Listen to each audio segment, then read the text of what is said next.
Periyar Maniamma Institute of Science and Technology, Thanjavur. Mechanical engineering with specialization in energy engineering, robotics and industrial automation. Welcome to imperfect show finance. நிஃப்டியை பொறுத்த வரைக்கும் 298 புள்ளிகள் அதிகமாகி 24,330 முடிவடைஞ்சிருக்கு. சென்செக்ஸை பொறுத்த வரைக்கும் 940 புள்ளிகள் அதிகமாகி 77,958 முடிவடைஞ்சிருக்கு. வாங்க நம்ம பொருளாதார விமர்சகர் நாகப்பன் சார் கிட்ட பேசுவோம். சார் வணக்கம். வணக்கம் சிபி. எப்படி சார் இருக்கீங்க? நல்லா இருக்கேன். மார்க்கெட்டும் நல்லா இருக்கு. Super sir. Yes sir. என்ன சார் ஆச்சு? 1 மணிக்கு மேல மார்க்கெட் சரசரன் மேல வந்து ஏறி இருக்கு. ஒரு சில விஷயங்கள் நம்ம சொல்லலாம். ஒன்று, அப்பப்ப வந்து பாசிட்டிவ் நியூஸ் ஒன்று வருது, நெகட்டிவ் நியூஸ் வருது. இந்த ட்ரம்ப் வந்து இதுல நான் கொஞ்சம் சமாதானமா போகலான்னு சொல்றாரு, ஈரான் ஓகேங்கிறாங்க, அப்புறம் இல்லைங்கிறாங்க. இந்த மாதிரியான விஷயங்கள்னால சின்ன சின்ன ஏற்ற இறக்கங்கள் இருக்குங்கிறத பாக்குறோம். பட் அதை தாண்டி இன்னைக்கு ஓரளவு பாசிட்டிவான செய்திகள் 2-3 இருந்தது. ஒன்று, பர்ச்சேசிங் மேனேஜர் இண்டெக்ஸ். அது வந்து உற்பத்தி துறைக்கான இதை வந்து நம்ம நேற்றைய முன்தினம் பார்த்தோம். சேவை துறைக்கானது ஏப்ரல் மாதத்துக்கானது வந்திருக்கு. அது வந்து ரொம்ப பாசிட்டிவா இருக்கு. 5 மாத உச்சத்துல இருக்கு. 58.8 அப்படிங்கிற அளவுல இருக்கு. சோ அது வந்து ஒரு பாசிட்டிவான ஒரு இது. மார்ச்ல 57.5 இருந்தது, இப்ப 58.8 அப்படின்னு. சோ இந்த பர்ச்சேசிங் மேனேஜர்ஸ் இண்டெக்ஸ்ங்கிறது 50க்கு மேல இருந்தாலே பாசிட்டிவ் தான், வளர்ச்சியை குறிப்பது. அது இப்ப 58.8ங்கிறதும் 5 மாத உச்சத்துல இருக்கிறதும் ஒரு பாசிட்டிவ். 2வது, கச்சா எண்ணெயினுடைய விலை.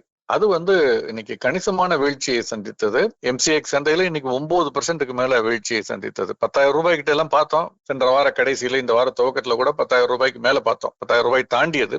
மே மாதம் 18ஆம் தேதி முதல்வடையக்கூடிய ஒப்பந்தம் எம்சிஎக்ஸ்ல. இப்ப இன்னைக்கு 8,825 ரூபாய், 9% இறங்கி இருக்கு. இன்டர்நேஷனல் மார்க்கெட்லயுமே பாத்தீங்கன்னா 10%க்கு மேல இறங்கி இருக்கு. $10 இறங்கி 91.50. ஏன்னா $100 மேல பார்த்தோம் நேத்து.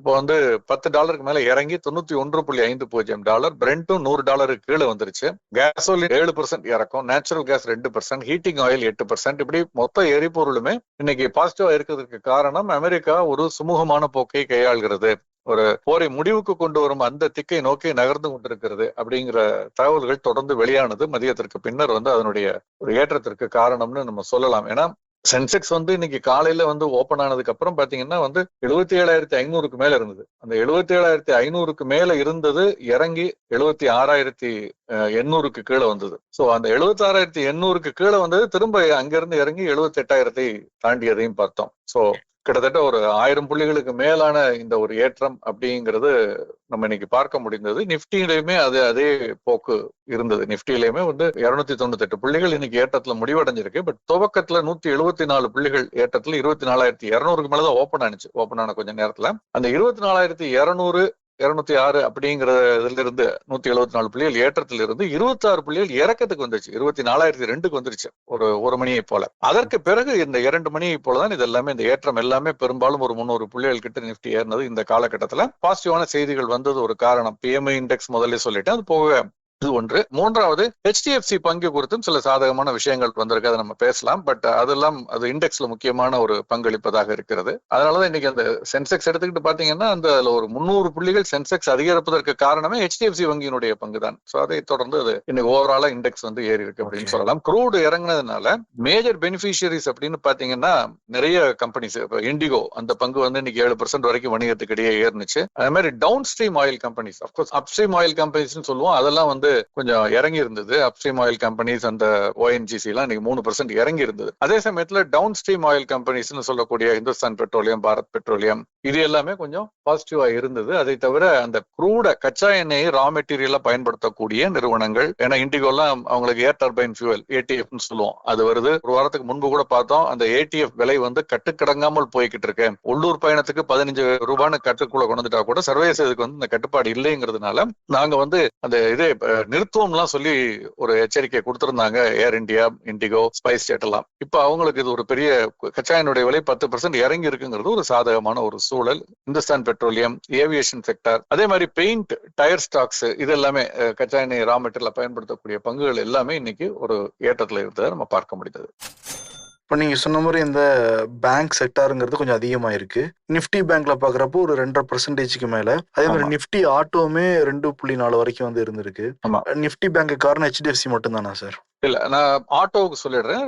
மஹிந்திரா அவங்க வந்து தொடர்ந்து ஒரு நல்ல முடிவுகள் கொடுத்த, தொடர்ந்து வந்து சந்தையில் அதனுடைய பங்கு ஏற்றத்தை கண்டது. நேற்றைய முன்தினமும் அந்த ஏற்றம் இருந்தது அப்படிங்கிறத பார்த்தோம். அதை தொடர்ந்து மற்ற ஆட்டோமொபைல் செக்டார் நிறுவனங்களுமே இன்னைக்கு மெல்ல மெல்ல ஏற ஆரம்பித்திருக்கிறது அப்படிங்கிறத பாக்குறோம். இதை தவிர வங்கித்துறை அப்படின்னு எடுத்துக்கிட்டீங்கன்னா அதுல வந்து பொதுத்துறை வங்கிகள் அதுவுமே 2.25% ஏறி இருக்கு. பிரைவேட் செக்டர் பேங்க்கும் 2.5% ஏறி இருக்கு. HDFC வங்கி மட்டும் காரணம் அல்ல. State bank, Punjab national bank, bank of Baroda, Canara bank, Maharashtra bank, bank of India, in fact அந்த குறியீட்டில் இருக்கக்கூடிய 12 பங்குகளுமே இன்னைக்கு விலையேற்ற பங்குகள் பொதுத்துறை வங்கிகள்னு எடுத்துக்கிட்டு பார்த்தோம்னா. பட் தனியார் வங்கிகள்னு எடுத்து பார்க்கும்பொழுது HDFC வங்கியினுடைய பங்களிப்பு கணிசமாக இருந்தது, குறிப்பாக சென்செக்ஸ்லயும் நிப்டிலையும். என்ன காரணம்னா 2 காரணங்கள். ஒன்று, அதனுடைய CEO சசிதர் ஜெகதீசன் அவர் மீது சில குற்றச்சாட்டுகள் அடிப்படையில வந்து ஒரு ட்ரஸ்ட் வந்து FIR ஃபைல் பண்ணியிருந்தாங்க.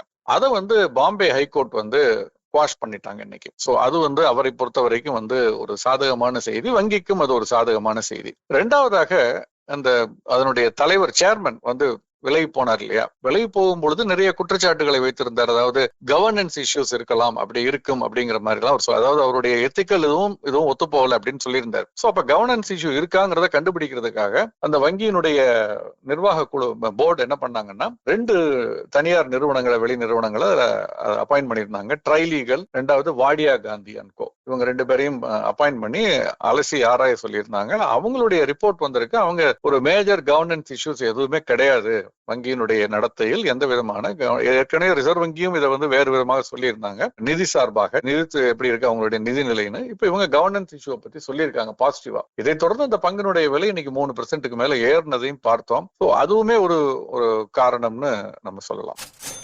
கோல்டு சில்வர்லாம் எப்படி சார் இருக்கு?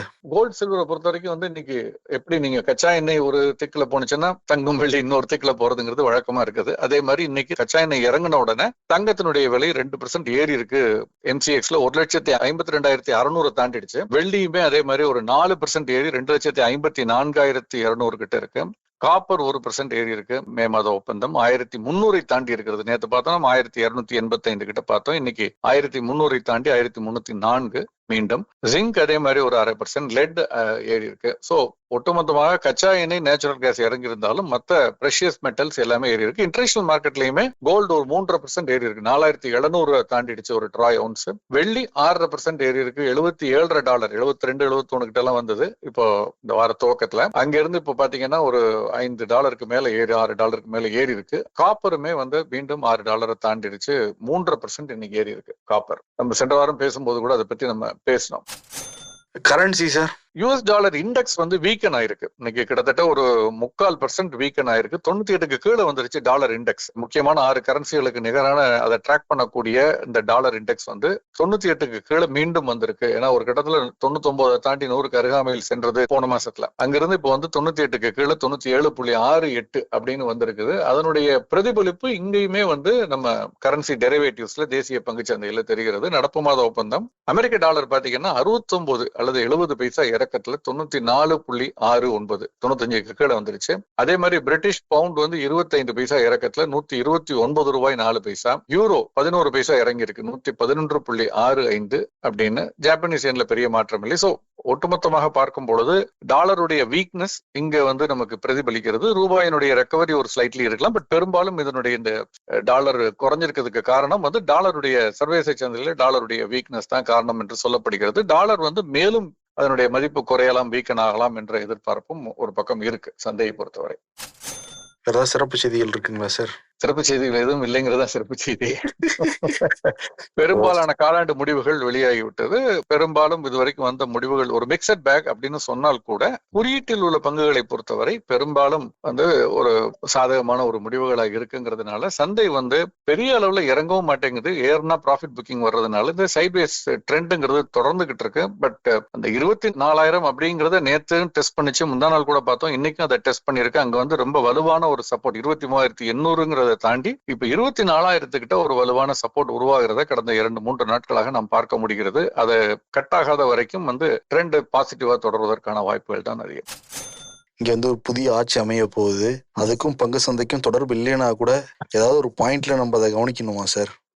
பொதுவாக மத்திய அரசு அதிகமாக பங்குச்சந்தையை பொறுத்தவரை கவனிக்கப்படக்கூடிய ஏன்னா அவர்களுடைய கொள்கைகள் என்ன மாதிரி இருக்கு, எப்படி இருக்கு, அதுல மாற்றங்கள் வருமா? ஏன்னா 2004 பங்குச்சந்தை ஒரு அதீதமான ஒரு மிகப்பெரிய வீழ்ச்சியை சந்தித்ததை பார்த்தோம். ஏன்னா கம்யூனிஸ்ட் அந்த அரசாங்கத்துல பங்கு பெற போகிறார்கள் என்ற உடனே கேபிட்டலிஸ்டிக் கொள்கைகள் ஒரு முடிவுக்கு வரும். இந்த எல்பிஜி என்று சொல்லக்கூடிய லிபரலைசேஷன், பிரைவேடைசேஷன், குளோபலைசேஷன் முடிவுக்கு வரும் என்ற எதிர்பார்ப்புல சந்தை டவுன்வர்ட் ஃப்ரீஸ்னு சொல்லுவோம், டவுன்வர்ட் லாக் அப்படின்னு சொல்றது. இதற்கு நேர்மாறாக அப்வர்ட் ஃப்ரீஸ் அல்லது அப்வர்ட் லாக்னு சொல்லி மிகப்பெரிய ஏற்றத்தை கண்டது 2009 நினைக்கிறேன் இல்லையா? 2004க்கு பிறகு 2009 அந்த மாதிரியான ஒரு ஏற்றத்தை கண்டது. ஏன்னா லெப்ட் இல்லாத ஒரு அரசு ஃபார்ம் ஆனது அப்படின்னு. அதனால லெப்ட் பெரிய அளவுல மத்திய அரசாங்கத்தில் இடம்பெறுவதற்கான வாய்ப்புகள் குறைந்த ஒரு காலகட்டத்துல 1992 துவங்கி எந்த அரசாங்கங்கள் வந்தாலும், அந்த அரசாங்கம் காங்கிரஸா இருக்கட்டும், பிஜேபியா இருக்கட்டும், வேறு கூட்டணி ஆட்சிகளா இருக்கட்டும், யார் வந்தாலுமே இந்த எல்பிஜிங்கிற கொள்கையில மாறுதலே கிடையாது. அப்படித்தான் இருக்கு. 92 மன்மோகன் சிங், நரசிம்மராவ்,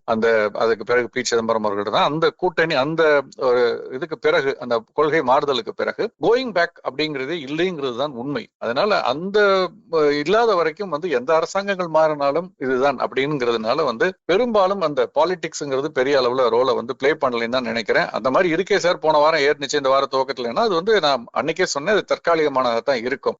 அதை தாண்டி அந்தந்த அரசாங்கங்கள் எடுக்கக்கூடிய சில செலக்டிவான சில முடிவுகள், பிராடர் பாலிசியில சேஞ்ச் இருக்காது, பட் செலக்டிவாக சில துறை சார்ந்து சில முடிவுகள் நிச்சயமா சந்தையை பாதிக்கும். அதனால மத்திய அரசாங்கத்தினுடைய, அதுவும் நிதி அமைச்சகம், மினிஸ்ட்ரி ஆஃப் காமர்ஸ், இறக்குமதி ஏற்றுமதி, மத்திய ரிசர்வ் வங்கியினுடைய அந்த கரன்சி சம்பந்தப்பட்ட இந்த மாதிரியான விஷயங்கள் தான் இதுல பெரிய. மாநில அரசாங்கங்களை பொறுத்தவரை அது தாக்கம் இல்லைன்னு நம்ம சொல்ல முடியாது, இருக்கும். ஆனால் அது ஒரு சிக்னிபிகண்டான ஒரு பாதிப்பையோ பாசிட்டிவாவோ நெகட்டிவாவோ ஏற்படுத்தாது அப்படின்னு நான் நினைக்கிறேன். ஓகே சார், சிறப்பு சார். நிறைய விஷயம் பகிர்ந்துக்கிட்டீங்க. Thank you sir. நன்றி. Periyar Maniamma Institute of Science and Technology, Tanjavur. Mechanical engineering with specialization in energy engineering, robotics and industrial automation.